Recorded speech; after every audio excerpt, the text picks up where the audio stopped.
Yo, c'est Virus. Ça fait maintenant un peu plus de 12 ans que je pratique la discipline du Human Beatbox. Le but de la vidéo aujourd'hui, ça va être de vous expliquer qu'est-ce que le beatbox en général, mon parcours, l'histoire de mon beatbox, quelques anecdotes et répondre à des questions que vous m'avez beaucoup posées sur les différents réseaux. C'est parti. Alors déjà, le beatbox c'est quoi? La discipline Human Beatbox, à la base, c'est l'art d'imiter la batterie. Maintenant, ça a beaucoup changé. Il y a eu énormément d'évolutions, beaucoup de gens se sont diversifiés. Aujourd'hui, c'est plus l'art d'imiter la batterie déjà, mais aussi plusieurs autres instruments.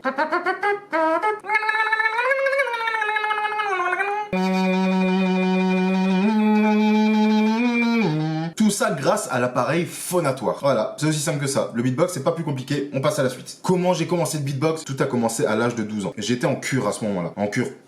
C'était un style d'hôpital, donc du coup pour les obèses, mais pas que, il y avait aussi les anorexiques, les diabétiques, et issus d'autres maladies par rapport à la diététique ou la manière de manger qui devait changer. À 12 ans, j'étais là-bas, ça a servi strictement à rien, ça se voit aujourd'hui. Suite à ça, il y avait un des diabétiques qui était là-bas qui, une fois, on a fait comme ça. Le mec, il se la pétait un petit peu, bref, on va passer le sujet. Puis j'ai commencé, j'ai essayé. Voilà, tout simplement par les sons de base. J'ai retrouvé une vidéo de moi il y a 11 ans.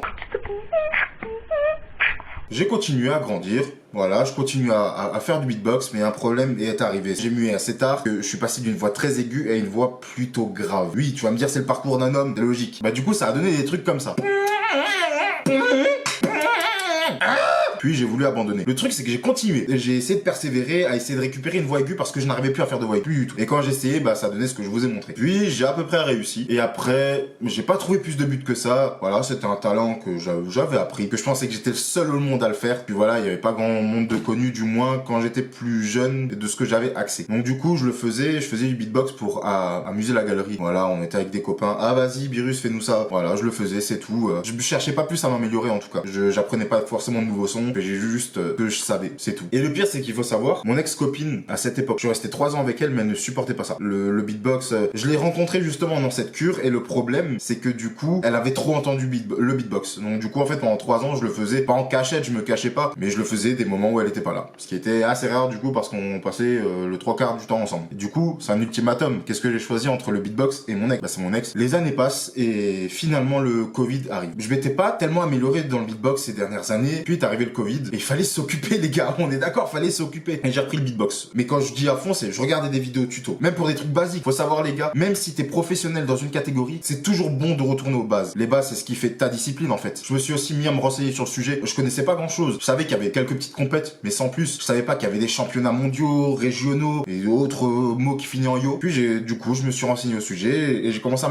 m'intéresser beaucoup plus au tout de la discipline. C'est-à-dire pas que faire des sons, mais tout ce qui impacte le reste. Sur mon beatbox, des nouveaux sons que j'ai appris, sur la discipline en général, toutes les compétitions, tout ce qui entoure les personnages importants dans le beatbox, les personnes les plus fortes, voilà, je me suis renseigné sur le tout. Et tout ça grâce à un confinement. Merci le confinement. Et du coup, au déconfinement, j'ai décidé de créer ma chaîne TikTok. Oui, je suis con, j'aurais pu la créer pendant le confinement, mais je l'ai jamais fait. Et j'ai commencé à poster ce que je savais faire. Du style les changements de voix, la voix de Stitch, la voix de Hugo dans Titeuf, quelques petits sons de beatbox que je savais faire. J'ai résumé à peu près l'histoire de mon beatbox. Maintenant, je vais vous raconter. Mes objectifs sont vraiment très vastes pour le moment, car il y a autre chose que le beatbox. Déjà, on va commencer par le basique au niveau du beatbox. Ça va être pour l'année 2023-2024, commencer les compétitions. Ou au moins quelques battles par-ci par-là et vraiment m'améliorer. J'ai Lemonidas qui me coach de temps à autre, d'autres beatboxers qui me donnent beaucoup de conseils. Et après, c'est plus un travail sur moi-même, c'est-à-dire bosser 1 heure, 2 heures, 3 heures par jour à vraiment m'améliorer. Donc, vous partagez les entraînements que je fais avec Lemonidas, les échecs aussi, et surtout l'envers du décor, comment ça se passe quand on arrive à une compétition, comment ça s'organise. Parce que, mis à part passer sur scène et faire ce que je sais faire, je veux vous montrer à vous comment ça se passe. Enfin bref, me surpasser dans le beatbox. Mais bref, comme je vous l'ai dit, j'espère que vous allez continuer à être nombreux à me suivre et à apprécier toutes ces aventures que je vais essayer de vous offrir. Les questions qui m'ont été fréquemment posées depuis que je suis sur les réseaux sociaux à plein temps. Tu penses faire incroyable talent? Alors je vais dire clairement non, parce que oui, j'ai mon talent, oui, on me le dit plein de fois. Pourquoi tu fais pas incroyable talent? Parce que maintenant le beatbox est devenu un peu plus démocratisé. Il y a Bergwam qui ont fait un travail monstrueux, puis il y a d'autres personnes qui ont des talents aussi, le beatbox, mais ils allient autre chose. Il y en a, ils font ça avec des flûtes dans le nez, ils jouent du piano avec leurs pieds. Il faut ramener quelque chose d'innovant et je sais pas ce que je pourrais ramener d'innovant avec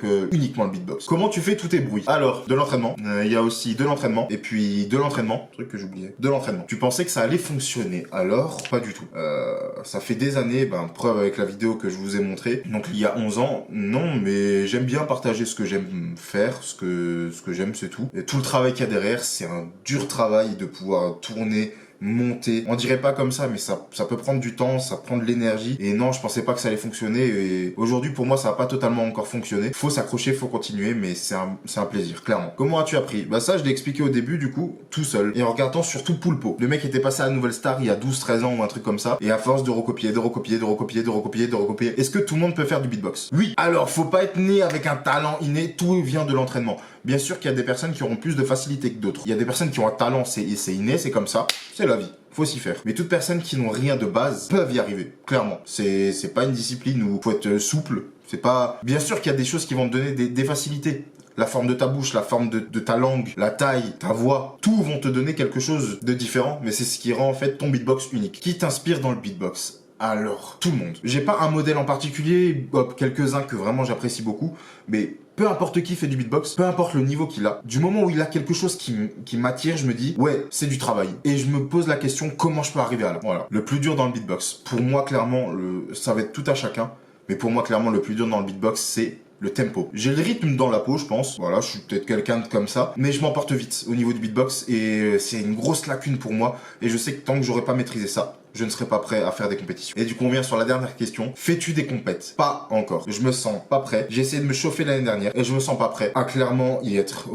J'ai beaucoup de beatboxers qui me proposent leur aide. Malheureusement, et c'est ce que je comprends, c'est payant parce que tout service a un prix et j'ai pas forcément les moyens de me les offrir. Donc du coup, j'ai comme dit, d'autres amis qui m'aident comme ça de temps à autre. Mais voilà, c'est pas le même service que quand tu payes quelqu'un qui est là vraiment pour te faire fonctionner, pour t'améliorer, pour ta tronche. Donc du coup, tu fais ce que tu peux avec ce que tu as pour le moment et c'est qu'une question de travail et une travail sur soi. Voilà les amis, j'espère que la vidéo sur le beatbox t'a plu. Si t'as d'autres questions et des trucs auxquels je n'ai pas répondu, les commentaires ils sont là. Si t'as aimé la vidéo, les likes ils sont là. N'oublie pas de t'abonner, d'activer la cloche des notifications. Je te dis à la prochaine pour une nouvelle vidéo. C'était Birus les amis, ciao tout le monde.